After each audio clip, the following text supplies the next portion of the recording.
In today's video, I'm going to teach you how to stop sharing Google Photos album. We'll be doing this directly in Google Photos, and the process is quick once you know where the sharing controls are located. If you've shared an album before and now want to limit access or make it private again, this walkthrough will show you exactly how to do it. First, go to Google Photos in your browser and make sure you're on the main Photos home screen. From there, look for the album section. In your collection, you'll be able to find all of the albums you've created or organized. Next, click on Album, then select the specific album you want to stop sharing and open it.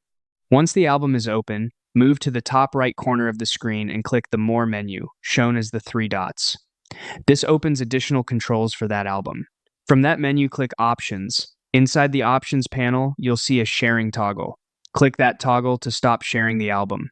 This is the key setting that turns off album sharing, so once it's disabled, the album is no longer openly shared in the same way. After that, click the three dots again within the Sharing or Member Controls area. This will open another small menu with more actions related to the people who have access. From there, click Remove Person if you want to remove someone from the shared album access list.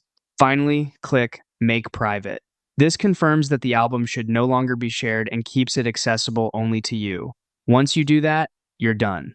As a quick tip, after making the album private, it's a good idea to briefly review the album settings one more time just to confirm that sharing has been turned off successfully. And that's all it takes to stop sharing a Google Photos album.